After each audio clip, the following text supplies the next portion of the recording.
Taip sušūkė. Labas vakaras, pradedame spaudos konferenciją po lygiosiomis pasibaigusių Lietuvos sąlygos rungtynių tarp Tauragės Tauro ir Pakruojo Kruonis. Ir galbūt varžovų trenerio Gedimino Jarmalavičiaus komentaras apie rungtynes. Daug triukšmo, nedaug futbolo. Gal sakyčiau taip. Iš tiesų tai, nežinau, aš manau, kad nei mes čia patenkinti, nei čia Alberto komanda patenkinta toms lygiosiams. Futbolas yra futbolas, taip susiklostė žaidimas, sunku ką pasakyti, žinoma, bet niekada aš nesakydavau, sakykime, nekomentuodavau teisėjų darbo ir šiandieną gal nekomentuosiu, bet, žinot, mes dirbam, varstam.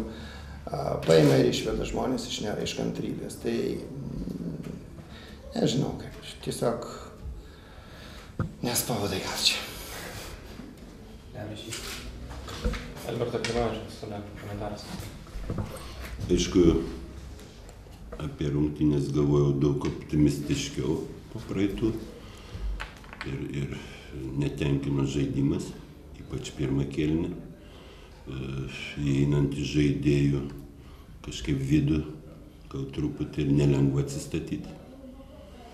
Po tų rungtynių buvo, bet esam profesionalai, turim tam ruoštis į trečią dieną žaisti, taip kad čia nepasiteisinimas. Ir, kaip sakyt, turim problemą atakoje, jį išlieka. Išlieka, kada ateina žiūrovas, žaidė 3 rungtynės, nesugebė įmušti. Taškų nelabai daug pririnksi. Bet žiūrint iš kitos pusės, vis tiek lieku aš optimistas ir paskutinės tas rungtynės būsiu gal ne kuklus, ar tarp kabučių, bet lygiai su ekranu irgi netenkins. Turim užsivesti, turim ruoštis, taip pat jie žaidžia, jokio. Tik taip galvoti kažką, tada gali kažką pasiekti. O treneris šios rungtynėse pasikeitė, berods 5 startinės sudėties žaidėjai. Nėra sunku, tai kiekvienose rungtynėse tokias diskutuose. Žaidžiant į trečią dieną rotacija irgi, kaip sakyti, reikalinga, bet tie keletas žaidėjų tikrai praleido ir treniruočių, kas iškart atsiliepia, bet su lengvom traumom, bet bando žaisti, taip kad negeriausiam gal stovi. Gardzijauskas šiandien traumuotas ar žaidė? Paskutinis porą rungtynių silpnokai sužaidė, turi irgi 32 metai, jau 3 rungtynės per savaitę.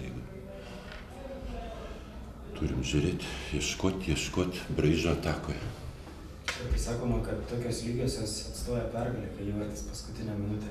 Dabar ko gero džiaugsmo, kaip ir minėjot, neteikia lygiosios. Aišku, netenkina tas rezultatas, čia kaip sakyt, paguodos įvartis, kada jau rikošetai krito, bet paguodos, tai kad nepralošėm 3 iš eilės. Ta serija nemaloni. Komanda ruošiasi dalyvavimo Europos taurės rungtynėse ir tokios lygiosios galbūt optimistiškai nuteikia nelabai. Nieko optimistiško čia, tai pasakysiu, nematau. Pamažu, sakyčiau taip, sugrįžtam iš gilios duobės, iš gilios krizės. Buvo žaidėjų daug traumuotų, vienu metu turėjau 8 vyrus ir vaikai, tai nėra lengva. Atvirai pasakius, dar apie tą Europą ir negalvojom, šiandien galvojom tik apie Kruonį. Nuo šiandien pradedam galvoti apie Atlantą.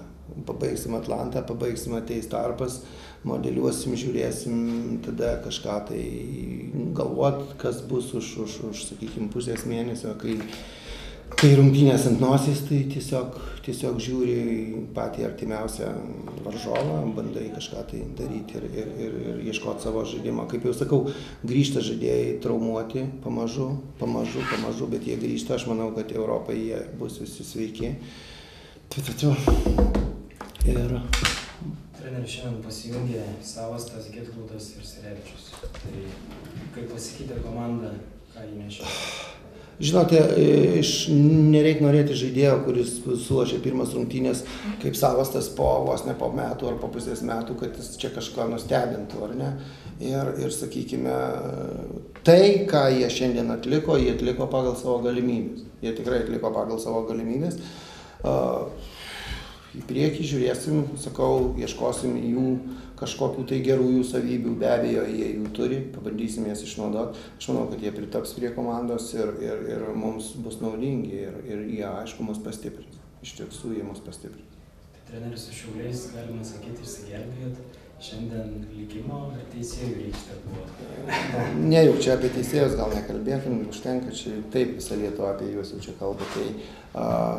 Tai yra futbolas patys, suprantate. Labai gerai priminėte apie Šiaulius, paklauskit, kaip pirmam rate jie išsigelbėjo. Kaip turėjo pusę momento ir mes gavom turėdami, sakykime, 6 minutę galėjo būti 2-0. Tai čia... Dieve daug, kad jis tegul jis muša, kuo jis tik nori. Tegul man svarbu, kad kamuolys tinkle. Tai čia, žinot, jeigu puolėjas sugeba įmušt kulnų, tai gerai. Kruoja pralaimėjo 1-0 pirmą kėlinį. Ar buvot, ką pasakėt savo žaidėjams po pirmą kėlinį?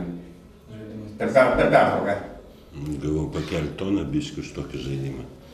Gan reikėjo, nes nelabai mėgstu, bet turėjau gerai parodyti charakterį antram kėlinį, nes taip žaidžiant, be smūgių, gana nuobodu ir žiūrovam. Žaidimas pasikeitė kardinaliai. Tai vėliau davėt? Na, ką daryti? Stovėti ir glostyti. Na tai dėk tada. Dėk. Ačiū.